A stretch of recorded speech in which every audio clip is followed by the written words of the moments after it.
ইনকিলাব মঞ্চের মুখপাত্র শরীফ ওসমান হাদি ইতিমধ্যে সন্ত্রাসীদের গুলির ঘটনায় মৃত্যুবরণ করেছেন। ইন্না লিল্লাহি ওয়া ইন্না ইলাইহি রাজিউন। আমার জানা বিষয় হলো, শরীফ ওসমান হাদির এই মৃত্যু কি শাহাদাতের মৃত্যু হিসেবে গণ্য হবে? প্রিয় দর্শক, কোনো মানুষের মধ্যে যদি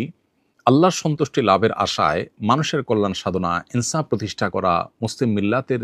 চেতনা ধারণ করা এবং মানুষের অধিকার আদায় করার মানসিকতা থাকে এবং সেটার জন্য তিনি যদি লড়ে যান, সংগ্রাম করে যান, এমত অবস্থা যদি তার এই চেতনার কারণে তিনি আক্রমণের শিকার হন এবং মারা যান, সন্দেহাতীতভাবে তিনি শাহাদাতের মর্যাদা লাভ করবেন ইনশাআল্লাহ তাআলা। ইমানদারের মধ্যে যদি আল্লাহর সন্তুষ্টি লাভের জন্য জীবন বাজি রাখার মানসিকতা থাকে এবং তার অসৎ কাজে বাধা প্রদান, অন্যায়ের বিরুদ্ধে তার প্রতিরোধ এবং ইনসাফ প্রতিষ্ঠার মানসিকতা লালন করার কারণে তিনি যদি আক্রমণের শিকার হন, তাহলে সেক্ষেত্রে তিনি অবশ্যই শাহাদাতের মর্যাদা লাভ করবেন। সেই জায়গা থেকে শরীফ ওসমান হাদিকে আল্লাহ তাআলা শাহাদাতের মর্যাদা দান করুন, আমরা সেই দোয়া করি। আর এমনিতেই নবী সাল্লাল্লাহু আলাইহি ওয়াসাল্লাম বলেছেন, মান কুতিলা দুনা দামিহি ফাহুয়া শাহীদ। যে ব্যক্তি কারোর হাতে খুন হয়েছে, জীবন রক্ষা করতে গিয়ে তার জীবন খুন হয়েছে, অর্থাৎ সাধারণ ধস্তাধস্তিতে অথবা কোনো ডাকাতের হাতে মারা গেছে, সেও শাহাদাতের মর্যাদা লাভ করেন। তাহলে সেক্ষেত্রে দ্বীনের কথা বা মুসলিম মিল্লাতের কথা বা মুসলিম চেতনার কথা বা ইনসাফের কথা বা মানুষের অধিকারের কথা যদি কেউ বলতে যান মুসলিম হয়ে এবং আল্লাহর কাছ থেকে যদি বিনিময়ে আশা করেন, তাহলে তিনি অবশ্যই শাহাদাতের মর্যাদা লাভ করবেন। অনেকে আছেন যারা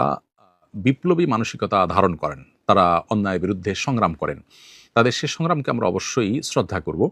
কিন্তু তার মধ্যে যদি আল্লাহর প্রতি বিশ্বাস না থাকে, অথবা তিনি যদি এই সংগ্রামটা করেন তার মানবিক চেতনা থেকে শুধুমাত্র, এর জন্য তিনি আল্লাহর কাছ থেকে কোনো বিনিময় আশা করেন না, আল্লাহর সন্তুষ্টি লাভের আশায় করেন না, কোরআন হাদিসের নির্দেশনার কারণে করেন না, তাহলে সেক্ষেত্রে তার এই আত্মত্যাগটা শাহাদাত হিসাবে বিবেচিত হবে না। শাহাদাত বিষয়টা আসলে নিয়তের সাথে সংশ্লিষ্ট বিষয়। কেউ যদি আল্লাহর সন্তুষ্টির আশায় জীবন বাজি রাখেন, যা করেন তা আল্লাহকে খুশি করার জন্য করেন, তার জীবন মরণ আল্লাহর উদ্দেশ্যে যিনি উৎসর্গ করার জন্য প্রস্তুত থাকেন, তাহলে সেক্ষেত্রে তিনি শাহাদাতের মর্যাদা লাভ করেন। আমরা দোয়া করি শরীফ ওসমান হাদির সমস্ত ভুল ত্রুটি মাফ করে আল্লাহ তাআলা তাকে শাহাদাতের সর্বোচ্চ মাকাম দান করেন এবং তার সুখ সন্তপ্ত পরিবারকে সান্ত্বনা সইবার শক্তি নসিব করেন এবং সেই সাথে এখান থেকে অনুপ্রাণিত হয়ে আমাদেরকে আল্লাহর সন্তুষ্টির লাভের আশায় জীবন বাজি রাখার মানসিকতা আমাদেরকে ধারণ করার তৌফিক দান করুন। বস্তুবাদের এই পৃথিবীতে আমরা বেশিরভাগ মানুষ দুনিয়ার মোহে এতটা মোহাবিষ্ট হয়ে গেছি যে আমরা প্রত্যেকটা মানুষ শুধু বাঁচার জন্য সংগ্রাম করি এবং মরতেই যখন হবে তখন আল্লাহর রাহে আমি জীবন বাজি রেখে যেন মরতে পারি, আমি যেন অন্যায়ের বিরুদ্ধে কথা বলতে গিয়ে যেন আমার মৃত্যু হয়, আমার মৃত্যুটা যেন শাহাদাতের মৃত্যু হয়, আল্লাহর সন্তুষ্টি লাভের আশায় যেন আমি জীবন বাজি রাখতে পারি, সেই চিন্তা, সেই চেতনা আমাদের প্রত্যেকটা মানুষের মধ্যে থাকা দরকার, এজ এ ইমানদার আমাদের মধ্যে থাকা দরকার। আল্লাহ রাব্বুল আলামিন শরীফ ওসমান হাদির ভালো গুণগুলো দিয়ে আমাদের তরুণ সমাজকে ভরে দিন এবং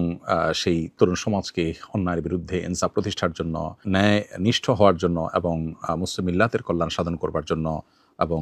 আল্লাহর সন্তুষ্টির উদ্দেশ্যে মানবতার কল্যাণ সাধন করবার জন্য সবাইকে দুনিয়ার লোভ মোহের ঊর্ধ্বে উঠে